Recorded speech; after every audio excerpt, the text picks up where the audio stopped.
The deal closed on Friday. $30 million in commission. My personal record in 15 years as a broker. Congratulations, Mr. Clark. My assistant Josh put a bottle of Dom Perignon on the desk. This calls for a celebration. I reached for the phone to call Kate, but remembered. She was in Milan with friends. Fashion shows, boutiques, all that nonsense. Maybe we could have an office party, Josh suggested. No, I want to celebrate in a special way on the yacht. The new Princess 65 was waiting for its maiden voyage. I bought it a month ago, but hadn't found the right occasion. Great idea. Will you invite colleagues? Actually, I wanted to go with my wife. Damn. I picked up the phone again, but not to call Kate. I don't know why I dialed Vivian's number. Ryan, is something wrong? My mother-in-law's voice was melodious as always. At 50, she maintained a remarkable youthfulness in her voice. No, just, I have a proposition. What kind? I want to celebrate a successful deal. On the yacht. Would you like to join me? A pause. I already regretted my impulsive decision. What about Kate? In Milan, fashion shows. Yes, she called yesterday. Vivian paused. You know what? Why not? Really? Yes, haven't been on a yacht in a while. When? Tomorrow, we'll spend the whole day at sea. Deal. What time? I'll pick you up at 10. I'll be ready. I hung up and caught Josh's surprised look. What? Nothing. Just with your mother-in-law? What's wrong with that? We have a good relationship. That was true. Vivian had always treated me more like a friend than a son-in-law. In the evening, I checked the forecast. They promised a light breeze and sunshine. Captain Steve confirmed the yacht was ready to sail. Everything's on board according to the list, sir. Champagne in the fridge. Excellent. Tomorrow at 10. That night, I couldn't sleep for a long time. For some reason, I was nervous, like before a first date. Nonsense, I told myself. Just a boat trip with my mother-in-law. In the morning, I chose light trousers and a blue blazer. Classic yacht style. Vivian was waiting at her house. White dress, wide-brimmed hat, elegant sandals. You look beautiful. I opened the car door. Thank you. Decided to dress for the occasion. On the way to the marina, she asked about the deal. I talked, enjoying her genuine interest. The yacht gleamed in the morning sun. Pure white, elegant. She's beautiful, Vivian breathed. Wait until you see inside. Captain Steve helped her board. Welcome aboard the Princess, ma'am. Just Vivian, please. I noticed how he appraisingly looked at her. Something stung inside. Will you give me a tour? She turned to me. With pleasure. Shall we start with the lower deck? This is the master cabin. I opened the door to a spacious room with a huge bed. Everything here is automated. Vivian ran her hand over the silk bedspread. Impressive. Has Kate seen it? No, you're the first. I caught her gaze in the mirror. Shall we go to the upper deck? The yacht was slowly leaving the marina. Captain Steve confidently guided the vessel between the buoys. Where are we heading? Vivian took off her hat, letting the wind play with her hair. To the islands, about 3 hours away. She leaned on the railing. I love the smell of the sea. Reminds me of my youth. Did you sail often? Before marriage. Then everything got busy, family, child. I noticed a shadow of sadness in her voice. Champagne! I offered, trying to dispel the melancholy. With pleasure. The glasses clinked. Bubbles tickled our noses. To your deal, she smiled, and to a beautiful day. The yacht entered open water. A slight roll began. Are you comfortable? Should we go down to the salon? No, it's wonderful here, just a bit out of practice. But after half an hour, she turned pale. Vivian, are you all right? I think seasickness. We need to go below. The roll is less noticeable in the cabin. I supported her elbow.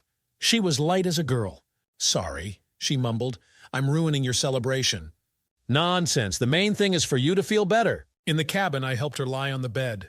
I have seasickness pills. I'll get them. Thank you. She closed her eyes. And some water. I rushed to the bar. Pills, water, a damp towel. Here, drink this. She propped herself up on her elbow. A strand of hair fell across her face. Without thinking, I brushed the hair behind her ear. My fingers lingered on her cheek. Ryan, sorry, I'll get more water. At the bar, I poured myself some whiskey. My hands were shaking slightly. Mr. Clark, the captain's voice over the intercom. The forecast has worsened. Shall we return? I glanced through the porthole. Clouds were gathering.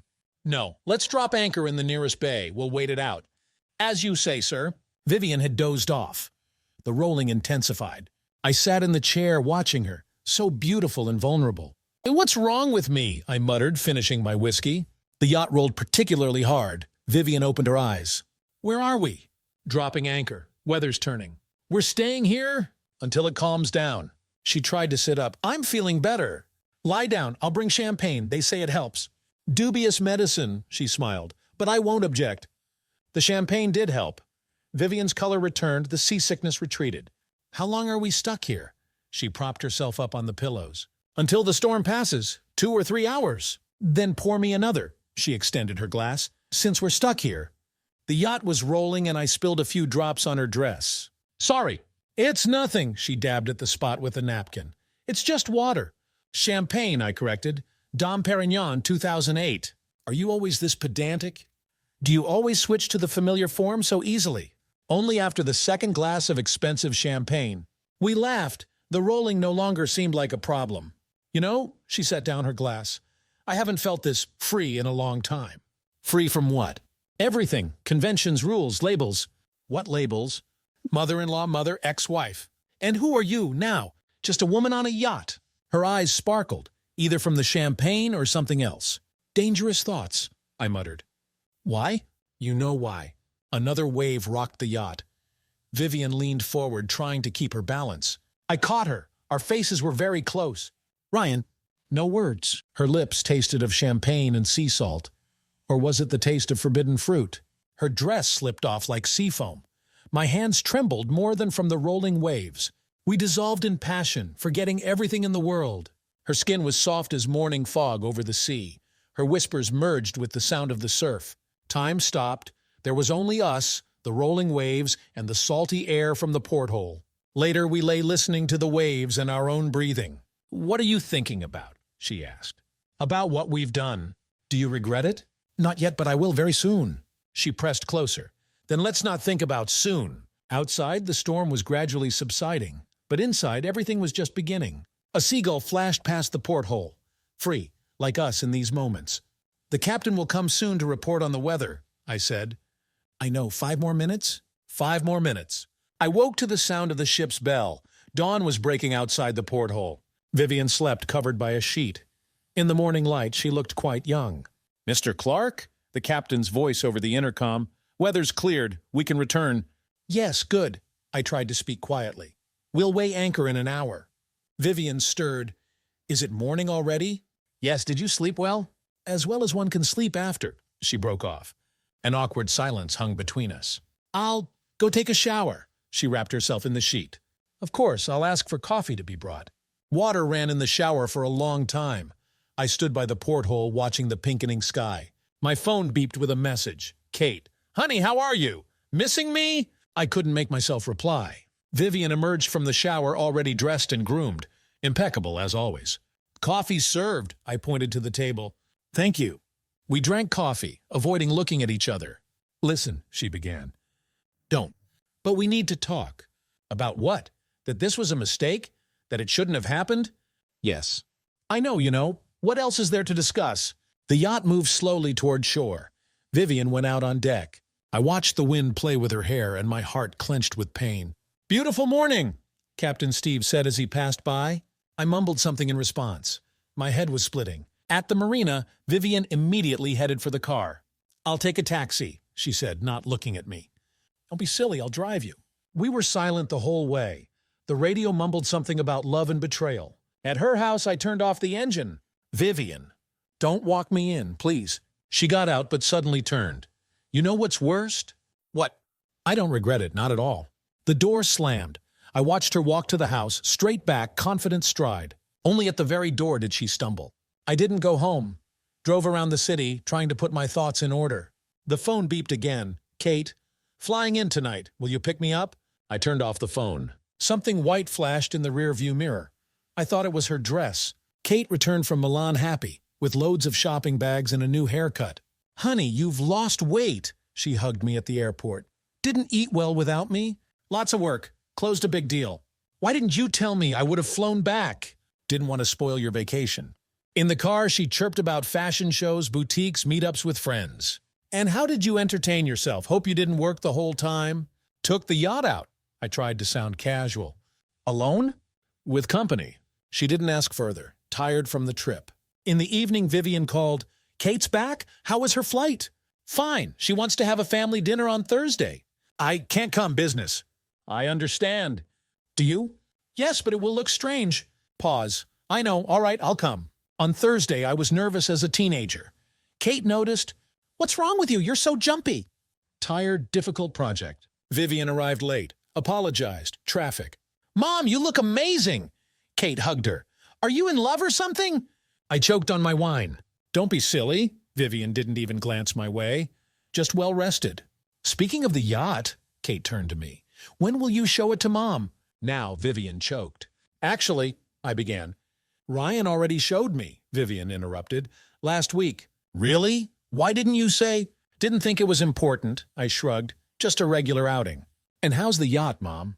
Beautiful, especially the cabins. I felt myself blushing. Next time we'll go together. Kate was thrilled with the idea. Of course, darling. Vivian downed her wine in one gulp. After dinner, she quickly prepared to leave. I'll walk you out, I volunteered. Have a smoke while I'm at it. We were silent in the elevator. In the underground parking, too. Thanks, I can manage from here. She headed to her car. Vivian, don't, please. We can't avoid each other forever. I know, but for now, it's the only way. She got in the car.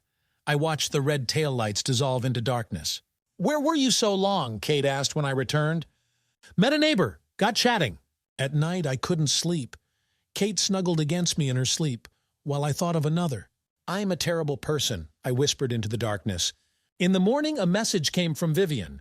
I need to leave for a while. Where? Don't ask, it's better this way.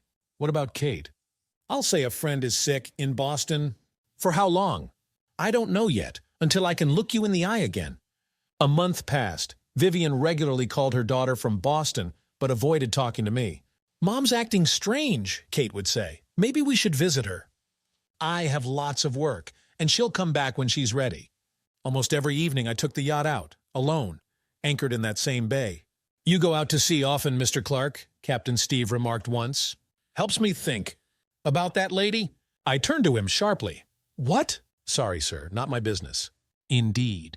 Kate became suspicious, found excuses to check my phone. You've changed, she said one day. Since I came back from Milan, you're imagining things. And Mom, too. Did something happen while I was away? Like what? I don't know. That's why I'm asking. At the end of the month, Vivian returned, without warning. Mom! Kate rushed to hug her. Why didn't you say you were coming back? Spontaneous decision, missed you. Our eyes met over Kate's shoulder. Something had changed in her gaze. Will you stay for dinner? Kate asked. No, dear. Tired from the trip.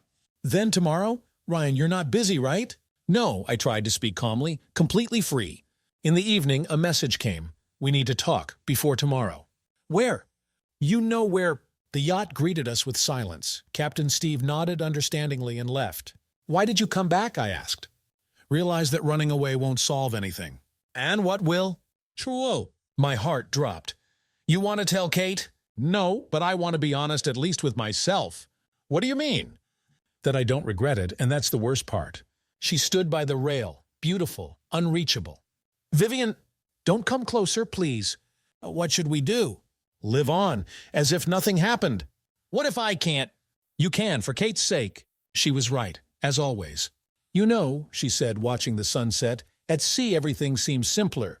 And on shore? On shore our real lives are waiting. We didn't touch each other, didn't even say proper goodbyes. The next day was the family dinner. We smiled, joked, discussed news. Only sometimes our glances met over wine glasses. And in those moments, the sea roared in our ears again. And the yacht still stands in the marina, keeping our secret. And sometimes on particularly quiet nights, I think I hear the sound of waves, and her laughter, and the taste of champagne on my lips. Did you like this story? Let us know in the comments what you liked. Subscribe to our storytelling podcast. Also, don't forget to like and ring the bell so you don't miss more interesting stories. See you soon.